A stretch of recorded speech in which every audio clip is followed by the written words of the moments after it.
Dies Natalis of the Venerable Servant of God Genoveffa of Troia, December 11, 1949. Genoveffa was born to Pasquale di Troia and Vincina Terlizzi in Lucera, Foggia, Italy, on December 21, 1887. Already in childhood, he had the prophetic sign of his spiritual destiny.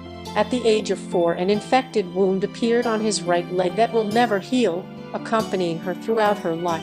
Every year her mother took her to the famous sanctuary of the Crowned Virgin to beg for healing, and it was at the last pilgrimage that during the prayer of her prayers Genoveffa heard a voice saying to her, "You will not recover," to which she quickly replied, "Thy will be done of God." Intention that will be the signature note of all your spirituality. He lived in the poverty of the family, marked by the uncertain work of his father.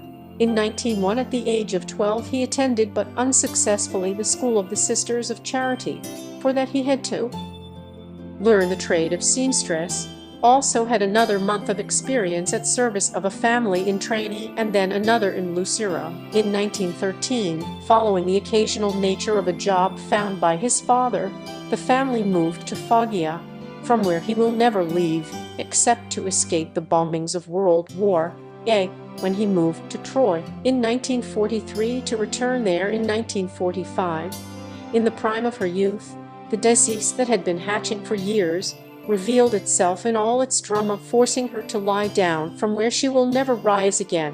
It was the progressive and pejorative lipoidosis or granulomatosis, also known as Christian hand-sculler disease, characterized by alteration and deformation of the cranial bones, occasionally enlargement of the head, genital atrophy.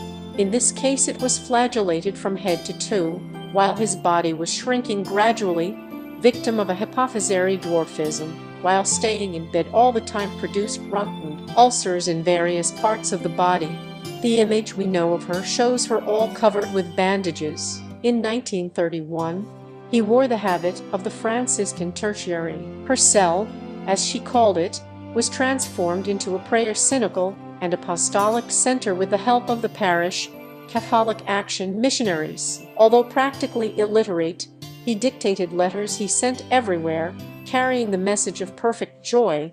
Unknowingly from his chair of pain, he taught that diligent spirituality.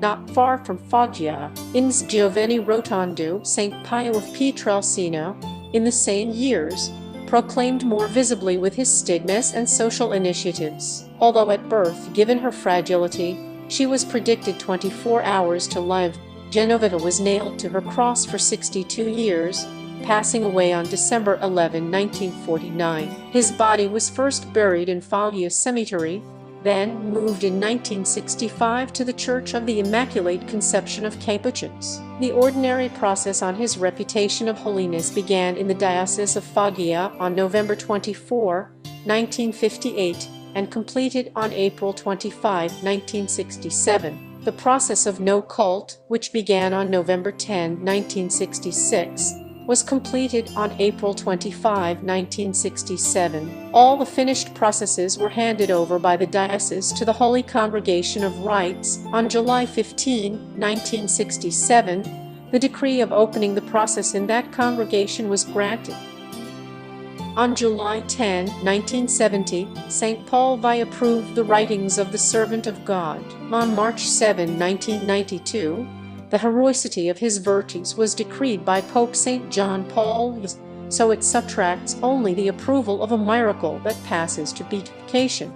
On March 1, 2012, in the presence of the Archbishop of Foggia Bovino, H.E. Mons, Francisco Pio Tamburino, the canonical recognition of the remains of the Venerable Servant of God was carried out. On October 14, 2012, during a solemn Eucharistic celebration, the same Archbishop proceeded to the closure and reposition of the mortal remains of the Venerable Servant of God. For the occasion, an artistic urn was created placed in the same place on the central right side of those entering the church.